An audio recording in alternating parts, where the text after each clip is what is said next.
Hello दोस्तों भाइयों, आप सभी को रोहित क्लासेस में स्वागत है। जैसे कि हम कल पढ़ चुके थे पदार्थ नियंत्रण तर्कशील होते हैं, याद हम पढ़ लिए थे। ठीक, इसके बाद हम पढ़ने वाले हैं विसरण। मतलब विसरण जो है होता क्या है और इसे परिभाषा कैसी होती है। जैसे पूछ लिया जाए पेपर में, विसरण किसे कहते हैं। तो यहाँ पर देख सकते हैं, दो या दो से अधिक पदार्थ स्वस्थ एक दूसरे में मिलकर सामग्री जो बनाते हैं, मिश्रण जो बनता है, उसे विसरण कहा जाता है। जैसे आप सब जानते हैं, सब्जी बनता है, सब्जी या चावल बनता है। जब चावल बनाया जाता है उसमें क्या होता है, पानी होता है, H2O होता है, ठीक, चावल होता है और उस पर तब आग लगाया जाता है। जब वो क्या होता है, हमारा चावल बनते तैयार हो जाता है। उसी को हम क्या कहते हैं, विसरण कहते हैं। ये प्रोफेसर दे सकते हैं। जैसे विसरण क्या होता है, जब नींबू, पानी, चीनी, नमक ये मिलाते हैं तो वो शरबत बन जाता है। वो क्या बनता है, शरबत बन जाता है। ये भी क्या है, विसरण ही है, ये मिश्रण ही है। ठीक, इस पर आता है अगला, पदार्थ के कण एक दूसरे को आकर्षित करते हैं। जो पदार्थ के कण होते हैं एक दूसरे की ओर आकर्षित कैसे हो जाते हैं, ये हमें जानना है। ठीक, जैसे पदार्थ के कणों के बीच, जो पदार्थ होते हैं उसके जो कण होते हैं उसके बीच में एक बल कार्य करता है। एक क्या करता है, बल कार्य करता है। वह बल कणों को साथ रखता है। जो दोनों पदार्थों के कणों के बीच में जो एक बल कार्य करता है, वह बल करो तो ये साथ रखता है। मतलब मान लो एक यहाँ पर है, एक यहाँ पर है, ठीक। मान लो एक नींबू है और एक चीनी है, तो पानी में दोनों आते हैं तो दोनों तो ये साथ ये क्या करता है, रख लेता है। ठीक, यही है। इस आकर्षण बल का समर्थ प्रत्येक पदार्थ में अलग अलग होता है। जैसे हम तो तब अलग अलग पदार्थ में आते हैं तो अलग अलग प्रकार के आकर्षण बल लगते हैं। ठीक, ये हो गया। और इस चैनल पर नए हो तो चैनल को सब्सक्राइब जरूर कर लें। ठीक, अगला हमारा है पदार्थीय अवस्था। पदार्थीय कितने अवस्था होते हैं, पदार्थ कौन कौन अवस्था में कार्य करते हैं। जैसे पदार्थीय 3 अवस्था होते हैं। पदार्थीय कितनी अवस्था होते हैं, 3 अवस्था होते हैं। इससे पहले जो हम वीडियो बनाए हैं, पहला लेक्चर 9 का सबसे पहला वीडियो, जिस सेक्शन में लिंक दे देंगे, ज़्यादा ज़रूर देख लेना। ठीक, उसमें हम ये सब पढ़ा दिए हैं। ठीक, हाँ, पहला जो होता है ठोस पदार्थ, दूसरा द्रव पदार्थ, तीसरा गैस। अब हम तीनों तो बारी बारी के समझेंगे। और जो लोग कापी और कलम लेकर अभी तक नहीं बैठे हैं वो कृपया अपनी कापी और कलम लेकर बैठ जाएं। ठीक, अब पहला आता है ठोस अवस्था। जैसे यहाँ पर है, जो ठोस पदार्थ होता है या ठोस अवस्था जो होती है, उसका आकार और आयतन क्या होता है, दोनों निश्चित होते हैं। जो आकार और आयतन क्या होते हैं, दोनों निश्चित होते हैं। ऐसे लिखे हैं, ठोस पदार्थ वह अवस्था जिसका आकार और आयतन दोनों निश्चित होते हैं, उसी से ठोस पदार्थ कहते हैं। ऐसे भी लिख सकते हैं और ऐसे भी लिख सकते हैं जैसे लिखा है, ठोस पदार्थ का आकार और आयतन निश्चित होता है। दूसरा पॉइंट, इसमें गलनांक और तत्क्षणांक कश ताप से अधिक होते हैं। कश ताप मतलब जो एक कमरे की ताप होते हैं उससे अधिक ताप दिया जाता है जब यह क्या होता है, पिघलना शुरू हो जाते हैं। तीसरा पॉइंट, इन्हें संपीड़ित नहीं किया जा सकता। संपीड़ित मतलब इसे इतना जल्दी संपीड़ित नहीं किया जा सकता। ठीक, चौथा पॉइंट होता है, ठोस में कण के बीच आकर्षण बल होता है।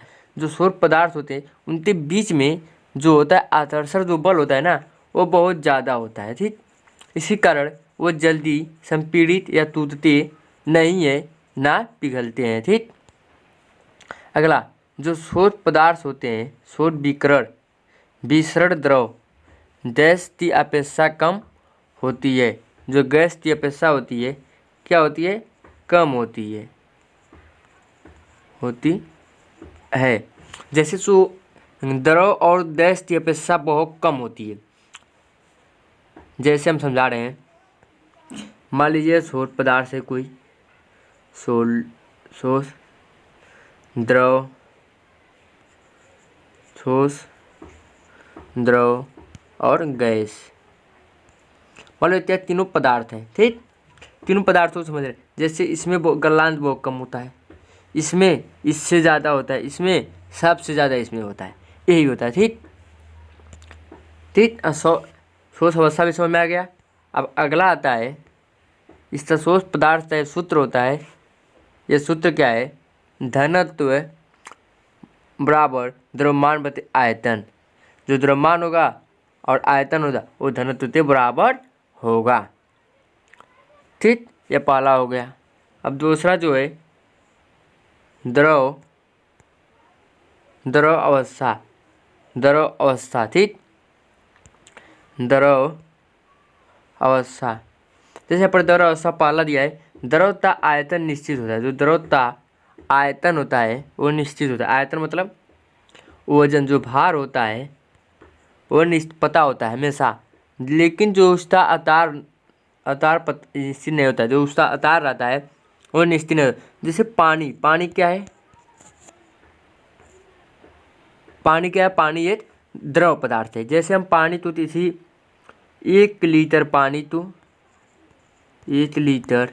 पानी तो लीटर बोतल बनाते हैं तो बोतल के आकार का हो जाता है, रहता है कितना? रहेगा तो 1 लीटर। और जो आयतन होगा वो 1 लीटर का होगा, और जो आकार होगा वो आकार हमेशा चेंज होता जाएगा। जैसे ये हम बाल्टी में रखेंगे तो बाल्टी का आकार था आकार ले लेगा और आयतन निश्चित होगा, ठीक। पहला पॉइंट। अब दूसरा पॉइंट आता है, द्रव में गलनांक कस ताप से कम तथा द्रव्यमान ताप से अधिक होता है। जो द्रव ताप का कस ताप है कम तथा द्रव्यमान कस से अधिक होता है। जैसे जो द्रव पदार्थ है वो ठोस पदार्थ से जल्द ही पिघलना शुरू हो जाता है, ठीक। तीसरा, इन्हें संपीड़ित नहीं किया जा सकता। इन्हें भी क्या होता है? संपीड़ित नहीं किया जा सकता, और ठोस पदार्थ को भी संपीड़ित नहीं किया जा सकता, ठीक। चौथा है, कणों के बीच आकर्षण बल ठोस से कम होते हैं।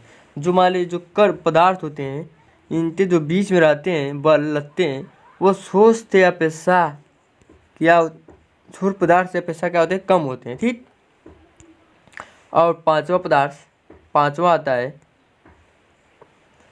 विसरण तीव्र होता है। इसमें जो ठोस अपेक्षा से जल्दी है क्या होते हैं? पिघलना शुरू हो जाते हैं या बहना शुरू हो जाते हैं, ठीक। अब आता है गैस अवस्था। गैस में पहले दिन थे, गैसों का आयतन तथा आकार दोनों निश्चित नहीं होता है। जो गैस होते हैं न आकार निश्चित होता है न आयतन निश्चित होता है।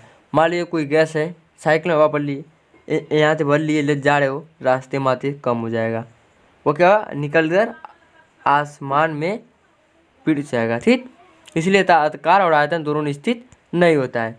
जैसे यहाँ पर दिया है, गैस जिस बर्तन में रखी जाती है उसी आयतन का वह आकार ग्रहण कर लेता है। जैसे हम बोल दें बैलून, एक गुब्बारे में हवा भरो, उस गुब्बारे का ले लेगा आकार और आयतन दोनों हो जाएगा। किसी ट्यूब में हवा भरते हो तो ट्यूब का आकार ले लेता है, ठीक। यही है। दूसरा पॉइंट आता है, इसके गलनांक और द्रव्यमान तस ताप से अधिक होते हैं। जो इसे जलते और पिघलते नहीं हैं। गैस में कहाँ गलेंगे ना पिघलेंगे, ये संपीड़ित किया जा सकता है। इसे संपीड़ित मतलब ये जल्दी से उड़ाया जा सकता, खत्म किया जा सकता है, ठीक। जो चौथा पॉइंट, कणों को बीच आकर्षण बल द्रव से कम हो जाता है। जो गैस होते हैं ना, ठोस और द्रव ते आकर्षण बीच ते गैस में ना के बराबर बल लगते हैं। जो गैस के कणों के बीच में बल लगता है वो ना के बराबर लगता है, ठीक, ना के बराबर लगता है। पांचवा आता है विसरण द्रव से अधिक होता है। जो इसका विसरण होता है ग्रह से अधिक विसरण मतलब बहाया जा सकता है या आसमान में उड़ाया जा सकता है, वो बहुत जल्दी ही हो जाता है, सब जल्दी इसमें रहता है। जैसे हम देख सकते हैं, या फिर एक हमारा एरिन है एलपीजी द्रवित पेट्रोलियम गैस, एनसीजी संपीड़ित प्राकृतिक गैस। ठीक, जो एलपीजी गैस होता है द्रवित पेट्रोलियम गैस, ये जल्दी क्या होता है, इधर खुला छोड़ दें आसमान में उड़ जाता है। ठीक, और सीएनजी गैस भी जानती है। ठीक, इस बताने तो ज़्यादा ज़रूरत नहीं है, इसके बारे में सब तो जानकारी है। ठीक, वह अगला आता है पदार्थ। क्या पदार्थ अपनी अवस्था तो बदल सकता है? जो पदार्थ होते हैं अपनी अवस्था तो बदल सकते हैं, जिससे हम कल पढ़ेंगे। और इस वीडियो पर भी ज़्यादा नहीं, 50 नहीं है, 150 लाइक की टारगेट है। 150 लाइक, लाइक 150 लाइक चाहिए। और ज़्यादातर से हमें इस वीडियो पर कम से कम 10 सब्सक्राइब दिला दो। हम कल पढ़ेंगे क्या पदार्थ अपनी अवस्था तो बदल सकता है। दूसरा, तापमान परिवर्तन का प्रभाव, गलनांक, दाब और उपद्रव, ये सब हम कल पढ़ेंगे। ठीक, अगले वीडियो में। तब तक के लिए धन्यवाद। ये पहला लेक्चर 203 लेक्चर है, लेकिन इस पर दूसरा लेक्चर आया जा रहा है। ठीक, धन्यवाद।